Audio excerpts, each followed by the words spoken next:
de asilados políticos, refugiados y personas a las que se les ha otorgado la protección complementaria, así como a los solicitantes de las condiciones antes referidas que se encuentran en territorio nacional. Es decir, los derechos humanos se aplican desde que son solicitantes, no hasta que se les reconoce. Es decir, los derechos humanos no dependen del pasaporte o del estatus migratorio. En tercer lugar, garantizar el pleno respeto a los derechos humanos de las personas que buscan y reciben asilo en nuestro país, de conformidad con lo establecido en nuestra Constitución y en los tratados internacionales de los que el Estado mexicano es parte. Se busca dar claridad a los términos asilo, asilo político y asilado político, de acuerdo con la Convención sobre el Estatuto de la Condición de Refugiados, como en la Declaración de Cartagena.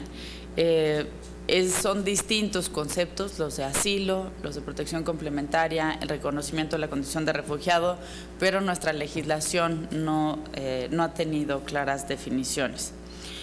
Pondera de manera muy importante el principio de unidad familiar en las resoluciones adoptadas en el marco del procedimiento, iniciado por solicitantes del reconocimiento de la condición de refugiado y quienes recibieron protección complementaria, junto con la organización y desarrollo de la familia y el principio del interés superior del niño. Es decir, si acudimos a una de las estaciones migratorias o alguna de las organizaciones no gubernamentales que están apoyando hoy a los refugiados, nos daremos cuenta de las enormes diferencias en las que viven.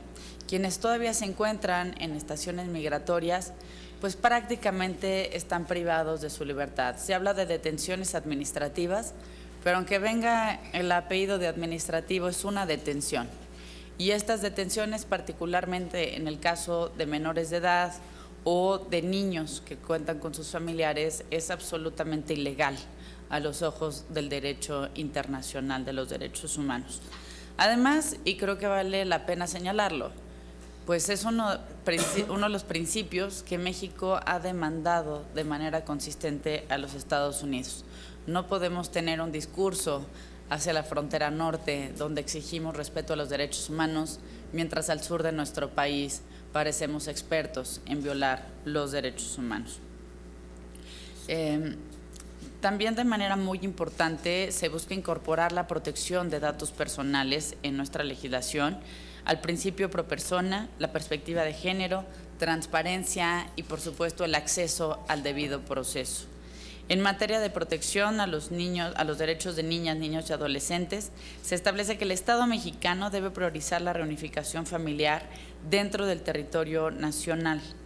Se establece que en ningún caso los niños, niñas y adolescentes solicitantes, acompañados o no acompañados, serán sujetos a una medida privativa de la libertad, cualquiera que sea su denominación. Es decir, por más que se hable de detención administrativa, que quede claro que lo que esta iniciativa plantea es que ningún niño se encuentre privado de su libertad únicamente por su condición migratoria. La iniciativa de reforma a la Ley de Refugiados, Protección Complementaria y Asilo Político propone de manera fundamental establecer el carácter excepcional de la detención migratoria. Es decir, si únicamente se trata de un tema de carácter migratorio, es decir, del pasaporte o de carecer de ese tipo de documentación, no se puede detener a menores de edad.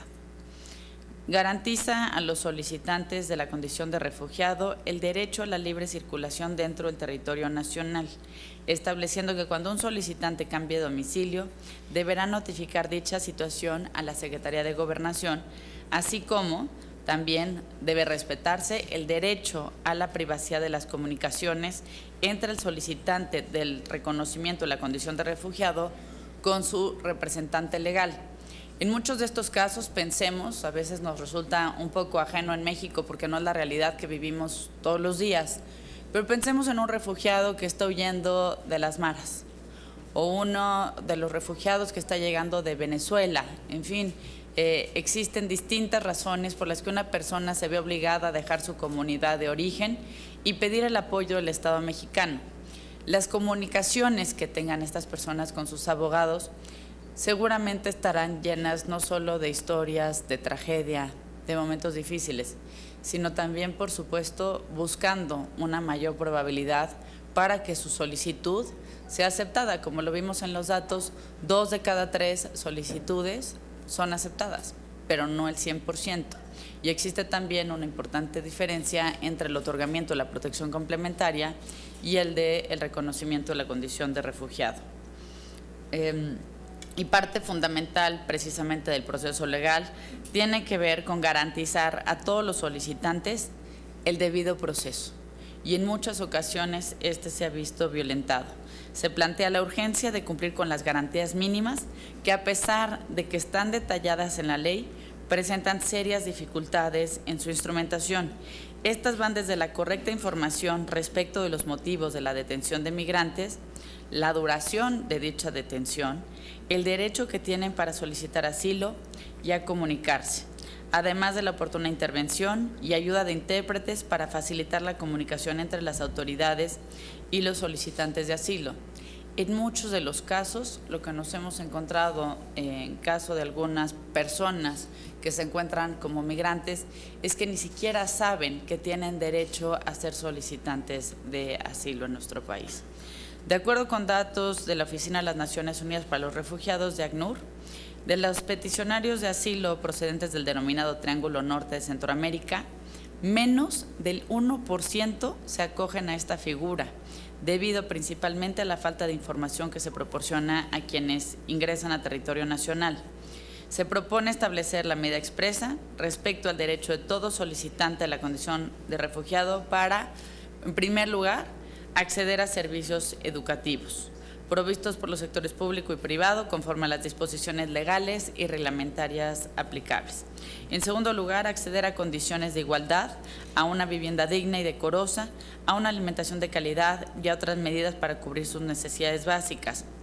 3. Recibir una atención médica con el fin de prevenir, proteger y restaurar su salud. 4. Acceder a un trabajo remunerado, incluyendo el acceso a la formación y capacitación profesional. Como verán, lo que estamos proponiendo es que ese acceso a derechos humanos básicos que en muchas ocasiones les son negadas únicamente por su estatus migratorio. Estos derechos, en teoría ya reconocidos a nivel interno para el caso de refugiados previamente indicados por la autoridad administrativa de este procedimiento, deben hacerse extensivos a los solicitantes de asilo y a quienes reciben la protección complementaria. De otra forma, no estamos hablando de una protección real por parte del Estado mexicano. Es muy importante que México, siendo un país de origen, de tránsito, de destino, de retorno de migrantes, un país en el que 1 de cada 3 habitantes tenemos a un familiar o un amigo viviendo en la Unión Americana, seamos también un país congruente, un país que al mismo tiempo que reclama derechos humanos hacia la frontera norte, seamos capaces de ejercer y de dar plenos derechos en nuestra frontera sur. Por mi parte sería todo. Presidente Ernesto Cordero. Gracias. Gracias, senadora. Para el Senado de la República esta iniciativa es importante porque, como ya lo mencionó la senadora Cuevas, el antecedente es muy contundente y además nos va a permitir armonizar nuestra legislación con acuerdos internacionales a los cuales estamos comprometidos. Entonces, yo creo que esto en sí tiene un gran valor, pero para el Senado de la República es importante porque eso nos permite avanzar en el cumplimiento de la Agenda 2030, que, como lo dijimos al principio de este periodo, es algo que es parte fundamental de nuestra agenda y lo que pues nos mueve a sacar adelante muchas iniciativas. Esta iniciativa o esta actualización a esta ley nos permitirá avanzar en el objetivo número 10, que es reducir la desigualdad en y entre los países, porque esta iniciativa pues promueve la inclusión social, garantiza la igualdad de oportunidades y facilita la migración y la movilidad ordenada, que son objetivos antes mencionados. Además, nos permite avanzar en el objetivo 16 de estas metas 2030, que es promover sociedades pacíficas e inclusivas para el desarrollo sostenible, facilitar el acceso a la justicia para todos y crear instituciones eficaces, responsables e inclusivas a todos los niveles. De manera que cualquier iniciativa que le permita a México avanzar en la consecución de los objetivos 2030 será impulsada por la mesa directiva del Senado y felicitamos a la senadora Cuevas por esta iniciativa. Señor Bartlett. Muchas gracias, presidente, coordinador.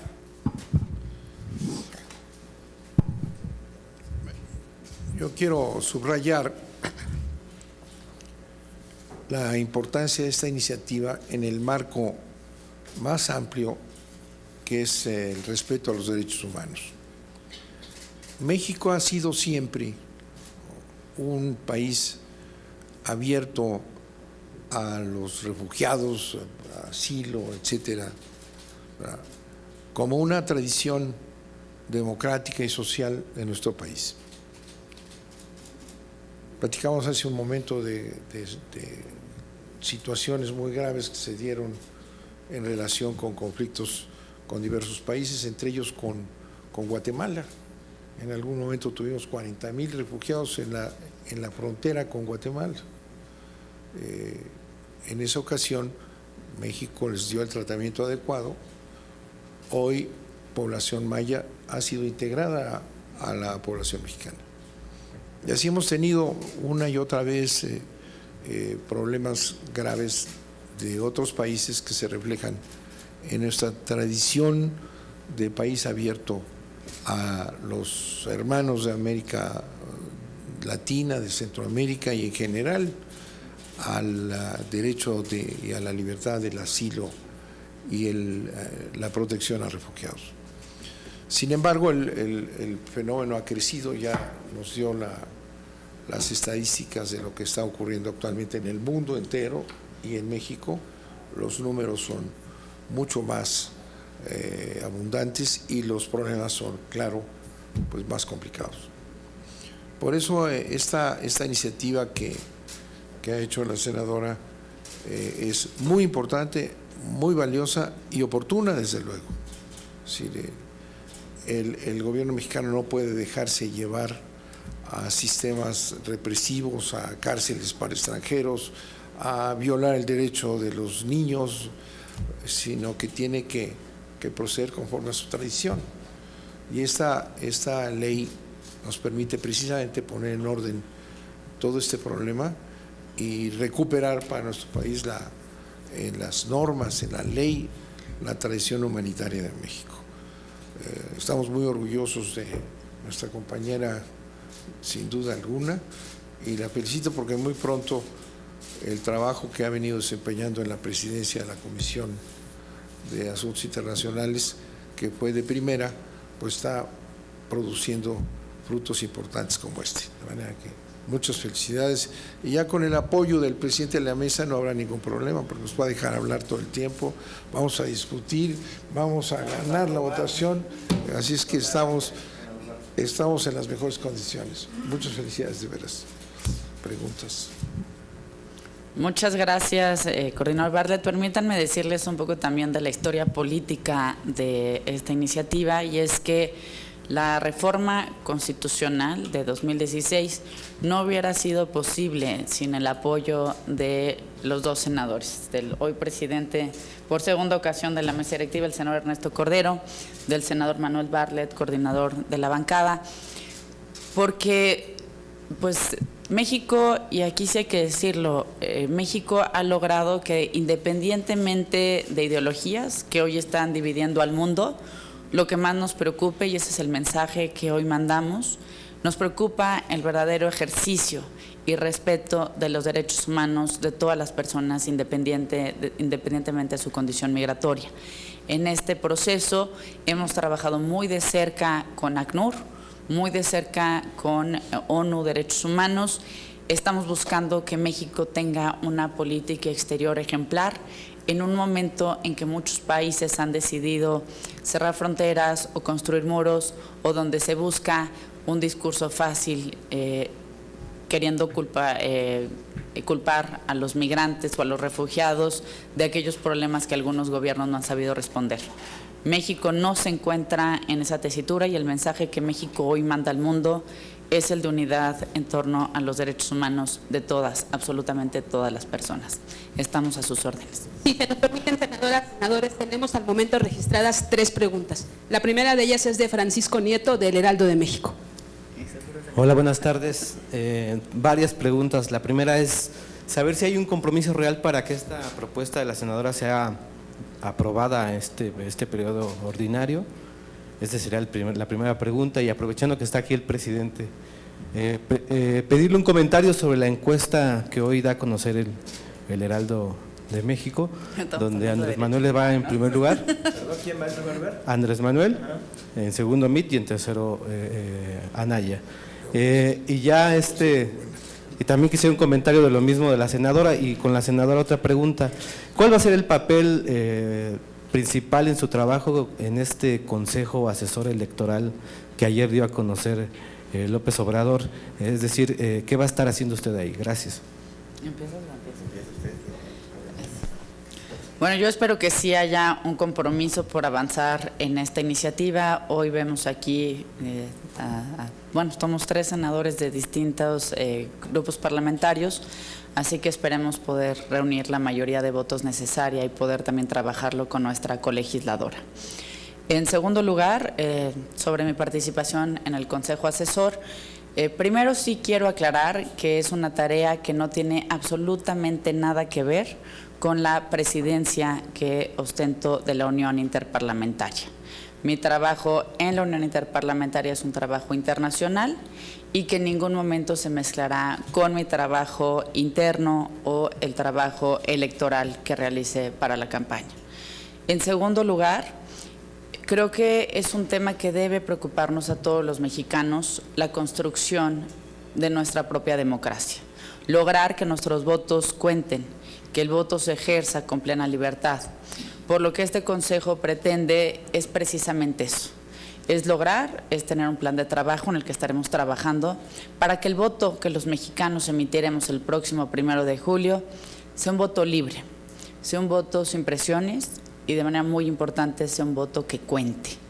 Entonces, pues mi experiencia no solamente es en temas internacionales, he ganado varias elecciones durante toda mi carrera política, a muchos de ustedes los conozco ya desde hace varias campañas y varios resultados, entonces también tengo algo que ofrecer a la campaña del licenciado López Obrador en esta materia, así que por supuesto estaremos trabajando y pues me encuentro muy contenta, muy honrada de participar en este grupo asesor. No, pensé que era solo para el senador Cordero. Pues bien, yo creo que toda encuesta, más allá de el planteamiento técnico que la respalde, pues cada una también llega de distintas formas a nuestros corazones. Y lo que yo hoy puedo ver más allá de la encuesta que publica el Heraldo, es que hoy tanto pleito es nada más para ver quién es el segundo lugar. Todas las encuestas tienen muy claro quién va en primer lugar y pues todos podemos decir que ya sabemos quién. Lo lamento. Estábamos tranquilos. Estábamos tan a gusto. No, bueno, si bien en el proceso legislativo hay que respetar, hay que debatir, hay que argumentar, hay que escuchar puntos de vista, hay que ser profesional, a mí me parece que esta iniciativa tiene pues una alta probabilidad de ser aprobada y de ser enviada a la Cámara de Diputados en este mismo periodo. Por 2 razones. Uno, bueno, pues es una armonización de convenios y acuerdos internacionales a las que estamos obligados a acatar y a respetar, es parte de nuestro Estado de Derecho. Entonces, pues no veo ninguna razón por la cual no podamos actualizar nuestro marco legal si ya estamos obligados a través de un convenio y un acuerdo internacional. Y segundo, como lo mencioné, es parte de las metas 2030. Para nosotros es muy importante avanzar, dejar esta legislatura con ahora sí que con ese objetivo cumplido de que actualizamos nuestro marco legal de manera que podamos cumplir con las metas 2030 y México sea de los países que más ha avanzado en esa materia, por lo cual pues yo espero que esto se pueda dictaminar rápido en comisiones para poderlo enviar como minuto a la Cámara de Diputados y la colegisladora haga lo correspondiente. Con respecto a la encuesta, mira, yo creo que lo que denota es que todavía falta mucha agua por correr abajo del puente, que no hay nadie. Ahora sí que no hay inevitabilidades en todo esto, que va a ser una contienda pues muy competida, que va a ser un contraste de ideas y bueno, yo creo que eso fortalece la democracia mexicana.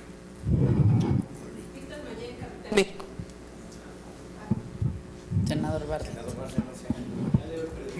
Ay, a mí ya me preguntó todo, sí. Pero ustedes...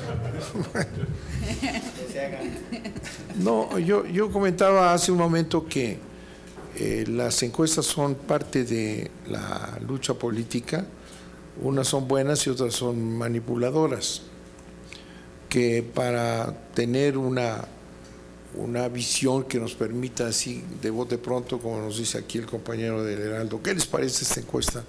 Pues hay que ver el promedio de las encuestas para ver si están en una serie de tendencias. Que la politóloga aquí, senadora, nos decía que lo importante son las tendencias, no las fotos de momento, ¿no?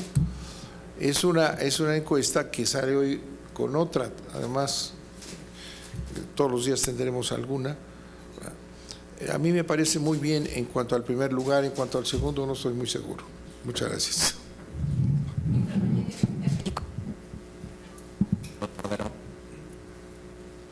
Desde tu perspectiva, ¿usted cree que hay una campaña brutal contra Ricardo Anaya desde los suyos para inhabilitarlo de la próxima elección?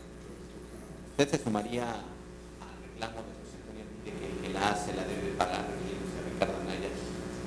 Y también se sumaría al exhorto que hace el PRI de que la PGR investigue este caso de Ricardo Anaya con total transparencia e imparcialidad.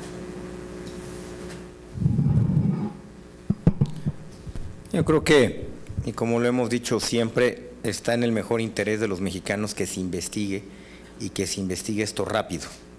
Yo creo que quien es candidato a la presidencia, quien aspira a buscar nuestra confianza a través del voto, pues tiene que estar libre de cualquier sospecha y de cualquier duda con respecto a su honorabilidad y a su proceder. Entonces yo exhortaría sí a la PGR de que le metiera velocidad a este asunto. Es muy importante que haya absoluta tranquilidad de que todos nuestros candidatos pues no tienen cuentas pendientes con la justicia. Bueno, a mí aunque no me preguntaron, yo quisiera añadir algo sobre este tema.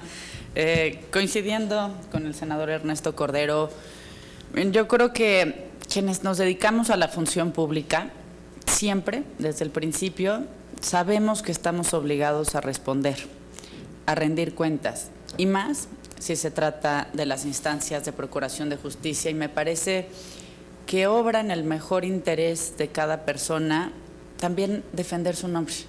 Entonces, a mí me sorprende mucho que no haya más que estas cortinas de humo diciendo que se trata de una persecución política cuando no se han dado las explicaciones correctas. Todos sabemos de dónde vienen nuestros patrimonios. Presentamos declaraciones fiscales, patrimoniales, tenemos nuestro propio historial de lo que vamos pagando con nuestros sueldos.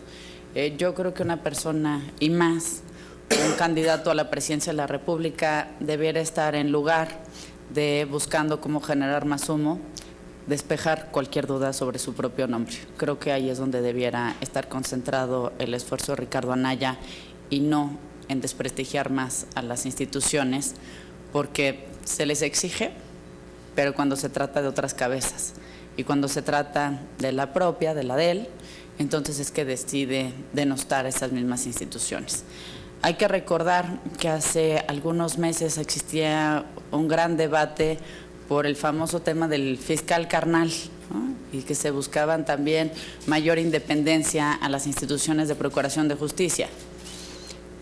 No había un planteamiento del PAN muy serio en esta materia y de romper cualquier diálogo en tanto no existiera ya una fiscalía autónoma. ¿Qué pasó en todos estos meses? ¿Por qué el PAN declinó en esa lucha? Leticia Robles, Excelsior. Buenas tardes al senador Cordero. Senador, Es muy popular. son dos preguntas. Una, la semana pasada el PAN, el coordinador de los senadores del PAN, le pidió a usted que renuncie a la mesa directiva y que se vaya a la campaña de MID, porque usted desde la mesa directiva promueve la campaña del PRI, del candidato del PRI. Me gustaría conocer el punto de vista de usted, si es que es verdad que usted usa la mesa directiva para fines muy personales y para promover solamente una opción política. Y dos, senador, como exsecretario de Hacienda y especialista en materia de finanzas y economía de este país, ¿qué le significa a usted lo que ocurrió en esta séptima ronda de negociaciones del TLC? Pareciera que no hubo un avance como se esperaba, que los temas que ya estaban atorados pareciera que se agudizaron todavía aún más. ¿Cuál es su punto de vista sobre los resultados de esta ronda? Muchísimas gracias. Gracias, Leti. Bueno, yo creo que mi trabajo como presidente de la mesa directiva, mi conducción de las sesiones y mi desempeño institucional está a la vista de todos. Yo creo que no hay nadie que pueda decir que yo estoy favoreciendo a un candidato o a otro en mi desempeño como presidente del Senado de la República. Personalmente, y como todo mexicano, tengo derecho a votar y elegir la alternativa que más se acerque a mi manera de ver el mundo y de ver a México y de mis anhelos como mexicano. Y lo he dicho públicamente y lo reitero, mi voto es para Margarita Zavala y yo sigo apoyando esa causa sin ninguna duda y sin ninguna ambigüedad. Y creo que tengo derecho como mexicano y como cualquier ciudadano en pleno goce de mis derechos y obligaciones a manifestarlo. Y yo creo que están un poco confundidos. Yo creo que pues más bien si su candidato sigue metido a la mitad de escándalos, pues no es culpa ni del Senado ni del presidente del Senado. Yo creo que más bien pues responde a otras lógicas. Con respecto a la ronda número 7 del Telecán, pues sí, yo creo que técnicamente, pues no quiero decir sencillo, porque aquí no hay nada sencillo, pero técnicamente podrían resolverse los 3, 4 diferendos que están pendientes sobre la mesa si hubiera voluntad política y si el gobierno de los Estados Unidos verdaderamente creyera que vale la pena salvar la zona de libre comercio de Norteamérica y vernos como socios, como amigos y como, pues ahora sí que compañeros de viaje hacia el futuro, como fuimos por algunos años junto con Canadá, Estados Unidos y México. Lamentablemente el presidente Trump no nos ve así. La amenaza de una guerra comercial al imponer aranceles al aluminio y al acero, pues nos aleja mucho más de poder tener un tratado de libre comercio. El utilizar esto para chantajearnos, para amenazarnos, pues me parece algo que pues no es correcto y no es bien recibido ni por México ni por Canadá. Y bueno, lamentablemente pues pareciera que lo que está ahí a la vista de todos, lo que se pudiera alcanzar, que es un nuevo Tratado de Libre Comercio para América del Norte, cada vez se aleja más. Y es una tristeza porque hay que recordar que el Tratado de Libre Comercio se nos hizo viejito. Entonces hay muchísimas áreas de oportunidad donde actualizando el Tratado de Libre Comercio ganaría México, Canadá y Estados Unidos. Nadie tendría por qué perder. Pero esa visión que tiene el gobierno de Estados Unidos, pues lamentablemente nos aleja de algo que era pues casi una obviedad y era algo que desde el punto de vista económico y técnico pues hubiera sido muy bueno para los 3 países. México no debe dejarse presionar por esta estrategia de Trump para poner de rodillas y que México acepte todas las condiciones que está poniendo en la mesa a partir de los aranceles en el acero. Me parece que no, y en eso creo que el Senado de la República ha sido muy contundente, de que preferimos no tener tratado a estar maltratados en el tratado. Entonces yo creo que sí, la posición de México debe ser de mucha dignidad, de mucha firmeza, y miren, esa época de tratar de poner de rodillas a los socios, pues está absolutamente superada. No es una negociación comercial, no es una negociación mercantil, es una negociación entre países aliados, entre países amigos, y es inadmisible que pretendan ponernos de rodillas con ese tipo de argumentos. Muchas gracias, senadores. Un acceptable.